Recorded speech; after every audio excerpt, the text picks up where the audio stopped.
In this video, we're going to take a look at a green ink by KWZ Menthol Green. Now, as always, there's timestamps down below so you can skip around, but if you've got the time, I'd appreciate you checking out the entire video. Also, down in the description is a link to the green ink playlist, so if you wanted to see more green inks, you could find that there. I'm an ink guy, and let's get into the first writing sample done on 90 GSM Clairfontaine. No bleeding, no ghosting. Now we get no feather, no spread. When we look at the shading, we see that the extra fine is quite a bit lighter than the stub or the medium. The medium is a little lighter than the stub, certainly darker than the extra fine. Shading shows up very nicely in the extra fine, and it does show up very nicely in the medium, not so much in the stub. Extra fine took 16 seconds to dry, while the medium took 21. The scrubby for both show a little bit of color variation far left to far right, but it looks much better in the writing.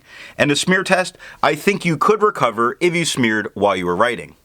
To have a range of experience with this ink, all of the writing samples are done with a Jinhao 159 with a 1.1 stub, a Jinhao X450 with a medium, and a Jinhao X750 with an extra fine. Then a Platinum 3776 with a broad nib was inked up, used for a day, and used to take the notes for this video. The next writing sample is done on 52 GSM Tomoe River. We have no bleeding, but we do have some light ghosting. We get no feather, spread, halo sheen. We get a light bit of shading in the extra fine, which is quite a bit lighter than the stub. Medium's the same tone as the stub, has no shading. Extra fine took 23 seconds to dry, while the medium took 32. The scrubby for both show no color variation, although it does show itself in the extra fine. And the smear test, I do not think you could recover if you smeared while you were writing.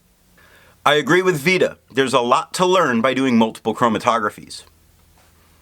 The one on the left is done the way it's supposed to be done. A line of ink is put down, and then it's put in the water for 10 to 15 seconds. And you see that it really runs away from the water. It's pushing way up. We see a nice bright green and a very bright blue above it. Now the one on the right is let dry for 10 minutes before it's put into water. And it really looks exactly the same. So we're not expecting any resistance from this ink. The next writing sample is done on 80 GSM Rhodia dot pad. We get no bleeding, no ghosting.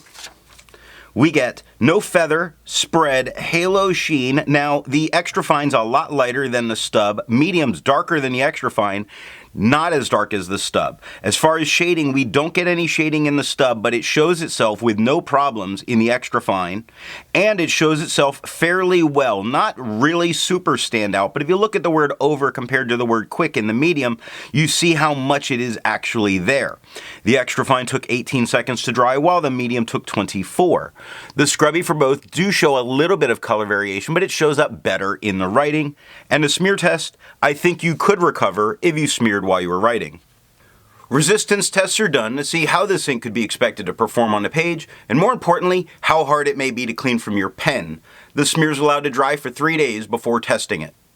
Looking at the highlighter, there is a little bit of spread and a little bit of feathering that's occurring, but all of the information is fully there so that you could feel safe using it in a note-taking situation if you wanted to go back and highlight. Now, water is completely reactivating, lifting most of this off the paper. It's really all it took to get it out of my pen and all it takes to get it off the paper. Pen flush does everything that water does, nothing more, and the 1/3 bleach solution completely obliterates it, but you're not going to need it to get it out of your pen. The next writing sample is done on yellow Rhodia paper. This I like to do really to see what kind of a tone change we get for having the yellow background, not performance difference.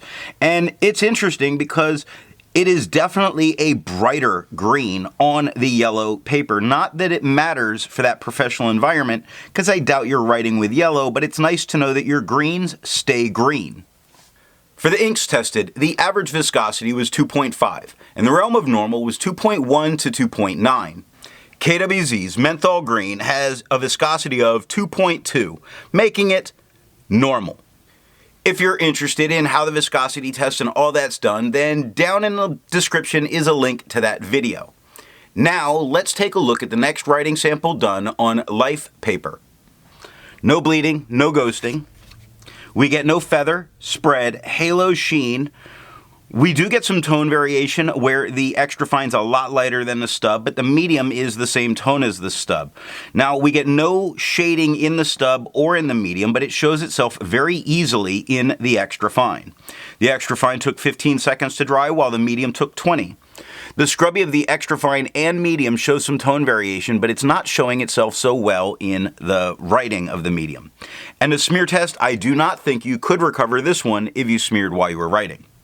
For the inks tested, the average dry time was 17 seconds, and the realm of normal was 13 to 21 seconds. KWZ's Menthol Green has an average dry time of 22 seconds, so it takes just a little bit longer than normal to dry. The last writing sample is done on Apica CD notebooks. We get no bleeding, but we do get some very minor ghosting. It's really not a big deal. We have no feather, spread, halo sheen. The extra fine's a lot lighter than the stub. The medium's just a tad darker than the stub. As far as shading, there's none in the stub. It is there. It shows itself in the extra fine. It doesn't show itself very much. If you look it over in the medium, it starts a little lighter and then gets darker. Same with jumps, but not much else. Extra fine took 11 seconds to dry, while the medium took 15. Scrubby for both, don't really give much for color variation, although it is there in the extra fine. And the smear test, you stand a good chance of recovery if you smear while you were writing. Instead of finding inks that look like KWZ's Menthol Green, I'd prefer to find an ink that complements its color on the page.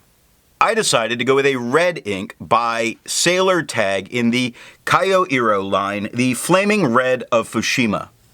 If you'd prefer a different complement color, then down in the description are links to those playlists.